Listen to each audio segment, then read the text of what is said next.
So 70ರ ದಶಕ ಅದೊಂದು golden era ಸತಿ ಸುಲೋಚನಾ ಬಂದಾಗಿಂದ ಇವಾಗಿನವರೆಗೂ ಮ್ಯೂಸಿಕ್ ಕಂಪೋಸಿಷನ್ ಅಲ್ಲಿ ಅಥವಾ ಗಾಯನದಲ್ಲಿ ಅಥವಾ ಸಾಂಗ್ಸ್ ಅಲ್ಲಿ ಏನಾದ್ರೂ ಬದಲಾವಣೆ ಆಗಿದೆ ಅನ್ನೋದಾದ್ರೆ ಯಾವ್ದನ್ನ ಗುರುತಿಸ್ತೀರಿ? ಸಂಗೀತ ಯಾವಾಗ್ಲೂ ಬದ್ಲಾಗಿಲ್ಲ, ಯಾಕಂದ್ರೆ ಇರೋದೇ ಸಪ್ತಸ್ವರ. ಸಾರಿ ಗ ಮ ಪದನಿ ಇದು ಬದ್ಲಾಗ್ಲಿಕ್ಕೆ ಸಾಧ್ಯ ಇಲ್ಲ ಅಲ್ವಾ. ಅದನ್ನ ಅದರ ಟ್ರೀಟ್ಮೆಂಟ್ ನಲ್ಲಿ ಬದಲಾವಣೆಗಳು ಖಂಡಿತ ಆಗಿದೆ. ಬಿಕಾಸ್ ಆವಾಗ ಟೆಕ್ನಾಲಜಿ ಇರ್ಲಿಲ್ಲ. ಮೂಕ ಚಿತ್ರದಲ್ಲಿ ಬರೀ ಹಾಡುಗಳ ಮೂಲಕ ಕಥೆಯನ್ನ ಹೇಳೋ ಒಂದು ಅಭ್ಯಾಸ ಇತ್ತು. ಸೊ ಅವಾಗ ರೆಕಾರ್ಡಿಂಗ್ ಹೆಂಗ್ ಮಾಡ್ತಿದ್ರು ಅಂದ್ರೆ ಹೀರೋ ಹೀರೋಯಿನ್ ಎಲ್ಲ ಟ್ರಾಲಿಯಲ್ಲಿ ಅವ್ರು ಶೂಟಿಂಗ್ ಆಗ್ತಾ ಹೋದಂಗೆ ಹಿಂದೆ ತಬ್ಲಾ ಲೈಕ್ ಹಾರ್ಮೋನಿಯಂ ಎಲ್ಲ ಜೊತೆ ಹೋಗಿ ಹಾಡು ಸಿಂಗರ್ ರೆಕಾರ್ಡ್ ಮಾಡ್ತಾ ಇದ್ರಂತೆ. ಅಂತ ಒಂದು ಕಾಲ 1930s ಅಲ್ಲಿ ಸಿನಿಮಾ ಸ್ಟಾರ್ಟ್ ಆದಾಗ ಸತಿ ಸುಲೋಚನಾ ಹೇಳಿದ್ರಲ್ಲ. ಸೊ ಮೂಕಿ ಚಿತ್ರ, ಟಾಕಿ ಚಿತ್ರ ಆಯ್ತು. ಟಾಕಿ ಚಿತ್ರ ಆದಾಗ ಮೂಕ ಚಿತ್ರ ಆದಾಗ್ಲೂ ಸಾಂಗ್ಸ್ ಇತ್ತು.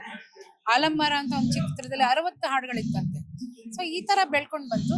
ಆಮೇಲೆ 60 ಇದ್ದದ್ದು 30 ಆಯ್ತು, 30 ಇದ್ದದ್ದು 10 ಹಾಡಾಯ್ತು. 10 ಹಾಡು 60s ತನಕ ತನ್ನ ಒಂದು ವೈಭವನ್ನ ಮೆರಿತು. ಐ ಥಿಂಕ್ 60s ತನಕ it was the best air of music. ಆಮೇಲೆ ಸುಮಾರು ಹಾಡುಗಳು ಇನ್ಸ್ಟ್ರೂಮೆಂಟ್ಸ್ ಆಡ್ ಆದಂಗೆ, ರೆಕಾರ್ಡಿಂಗ್ ಟೆಕ್ನಾಲಜಿ ಡೆವಲಪ್ ಆದಂಗೆ, ಟೆಕ್ನಿಕಲ್ ಎಕ್ಸಲೆನ್ಸ್ ಜಾಸ್ತಿ ಆದಂಗೆಲ್ಲ ಡೆಫಿನೆಟ್ಲಿ ಟ್ರೀಟ್ಮೆಂಟ್ ಆಫ್ ಮ್ಯೂಸಿಕ್ ಬದಲಿ ಆಗಿದೆ. ಬಟ್ ರಾಗ ತಾಳ ಅವೇ ಇರ್ತವೆ.